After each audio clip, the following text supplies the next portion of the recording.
The evolution of provincial finance in British India नाम की इनकी किताब, द प्रॉब्लम ऑफ रूपी नाम की ये दो किताबें जिसके आधार पे आरबीआई की स्थापना हुई।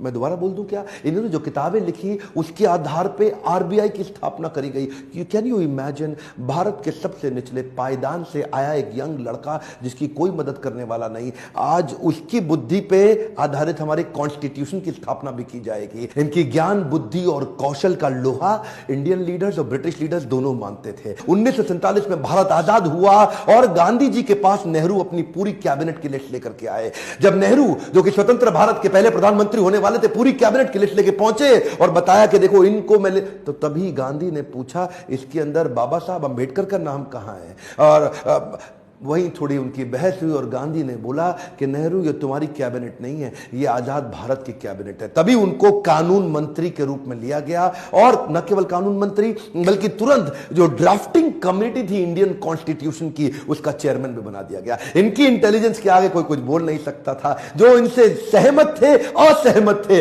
दोनों जानते थे कि इस आदमी में बुद्धि बहुत है। बहरहाल मन तो है कि मैं घंटों तक इनके विषय में बात करूं, एक्चुअली मन भरता नहीं है इनके विषय में बात करते हुए। इतने बुद्धिमान व्यक्ति, आगे चल के इन्होंने हिंदू कोड बिल और महिलाओं के लिए बड़े कानूनों के अंदर कई बदलाव लाए। ये वो पॉलिटिकल लीडर नहीं थे जो सत्ता के लिए लड़ते थे, ये लड़ते थे उनके लिए कि देश में कमजोर हिस्से को उठाना देश के हर लीडर की जिम्मेदारी। एक टाइम ध्यान दीजिए, चाहे वो महिलाएं हो, चाहे वो जाति धर्म के आधार पे हो, कमजोर हिस्से को आगे बढ़ाना, सपोर्ट करना, तभी देश आगे चलेगा। खुशहाली आएगी तो फायदा सबका होगा। कम ऑन, ध्यान दीजिए, पूरे देश में खुशहाली आएगी तभी फायदा सबका होगा। इनकी भाषा में, इनके भाषण में, इनकी चर्चा में, इनके आचरण में, इनकी किताबों में और ड्राफ्टिंग कमेटी में चेयरमैन होते वक्त कॉन्स्टिट्यूशन को लिखने में सहनशीलता लगातार दिखती रही। अहिंसा परमो धर्म, बौद्ध धर्म को अपनाने लगे।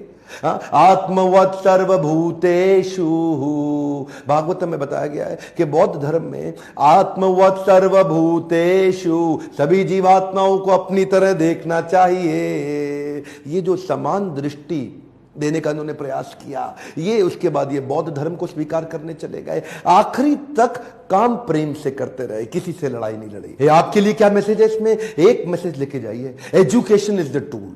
पूरी जिंदगी में सबसे निचले कमजोर तबके को उन्होंने उस एजुकेशन के बल पे तो खड़ा किया। ये लगातार जो पढ़ते रहे लोग, इनके सामने चुप, इनकी एजुकेशन के चलते तो हो जाते थे। कोलंबिया यूनिवर्सिटी, आगे चल के इनको number 1 scholar in the world की उपाधि से नवाजा गया। देश ने इनको भारत रत्न दिया। एक बात समझ लीजिए, इनके बराबर लीडर पृथ्वी में गिनती की होते हैं, परसेंटेज में नहीं होते। लर्निंग क्या है? Education is the tool. Entertainment के तो बहुत चैनल होंगे यूट्यूब पे, पर मैंने एजुकेशन का चैनल बनाया, कोई एंटरटेनमेंट नहीं है इधर। और देश को भीमराव रामजी अंबेडकर के विषय में एजुकेट करना, उनके संघर्ष के बारे में बताना मेरी आपकी पूरे देश की जिम्मेदारी है। बताइए तो सही, लोगों को कैसे संघर्ष से उठ के खड़े हुए हैं।